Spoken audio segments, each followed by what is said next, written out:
ደህና ነኝ፣ እግዚአብሔር ይመስገን። ሁሉ ሰላም ነው? ሰላም ነው፣ እግዚአብሔር ይመስገን። አቢ እንዴት ነህ? ደህና ነህ? እንዴት ነሽ ሚጣ? ደህና። ሁሉ ሰላም? አዎ። መልካም። ሰላም ነው? እግዚአብሔር ይመስገን። ደህና። መልካም። ምን ሆነው ነው የኔ አባት? መብራት ኃይል እየሰራው ነበር፣ በቀን ስራ እየቆፈርን እየሰራን፣ ያው ይኸው ችግር ደረሰብኝ፣ ይዞኝ እጄን እግሬን ቆረጠኝ። ያው እንደዚህ ብዬ ያለሁኝ እዚህ ቁጭ ብዬ። ስንት ዓመት ነው? 5 ዓመት እየሞላኝ ነው እንግዲህ፣ ሞልቶኛል። 5 ዓመት ነው እንደዚህ ብዬ ያው ተቆራርጬ ቁጭ አልኩኝ። በፊት ቀን ስራ ነበር የሚሰሩ? አዎ ቀን ስራ ነው የምሰራ። እና አሁንስ እንዴት ይተዳደራሉ እዚህ? አሁን ምንም መተዳደር የለኝም፣ ዝም ብዬ እሷ ስታገኝ ቀን ስራ ትሄዳለህ፣ ሀጠይም ዝም ብለን ማደር ነው እንጂ ስራም የለን። አሁን ልጆች አለውት እዚህ ተከራይተው ነው የሚኖሩ ወይስ ቀበሌ? ቀበሌ ቤት ናት። እስኪ እንደ ያለውን ችግር ግልጽ ያደርጉልንና። ያው ችግር ነው። ስራም እሷ ወጣ እንዳሰራ ዛሬ ስራ ወቅቱ ጋር ስራም የለም። ዝም ብለን ነው ዶሮ እንኳን እንዳላረባ አሁን የለም። የዶሮ እንትን ማለት እንኳን የሚያግዘኝ ሰው የለም። ምንም ሰው የለኝም። ዝም ብዬ ነው ያለው። ያው ልጆች አሉ፣ እነሱን መቀልበው ነገር የለኝም። እነዚህ አሉ ደግሞ አንድ ያለኝ ልጅ መቀልባቸውም የለኝም። የሚያግዘኝም ዘመድም የለኝም። ዝም ብዬ ነው ያለው። እኔ ግን የፊት በቀን ስራ ነበር መስተዳድር። አሁን እዚህ ችግር አደረሰብኝ ወዲህ ዝም ብለን ቁጭ ብለን አለን። ያው ሰው በማጣት የሚያግዘኝ በማጣት።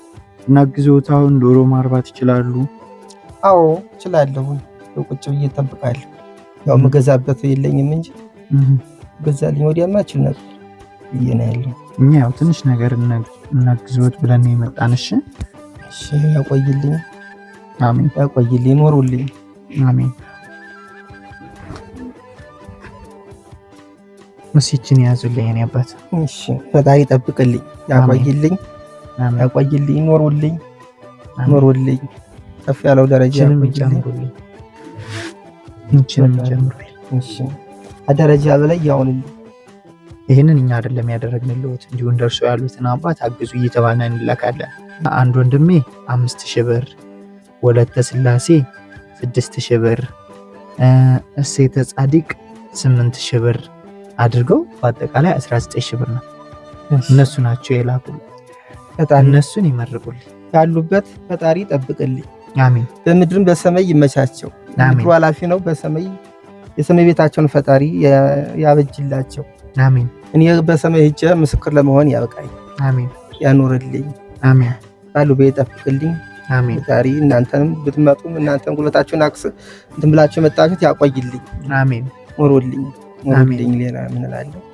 ፈጣሪ ጋር ደግሞ ፈጣሪ ይመርቅልኝ። እናንተ ሁሉ አሜን። እነሱም ባሉበት ይመርቅልኝ። አሜን። እናንተ አሁን ይህን ባታመጡልኝ ባይመጡ ኑሮ እንዳልወጣ አፈርኩ። ግን መውጣቴ አይቀርም ነበር። ልመና አልወጣ ነበር።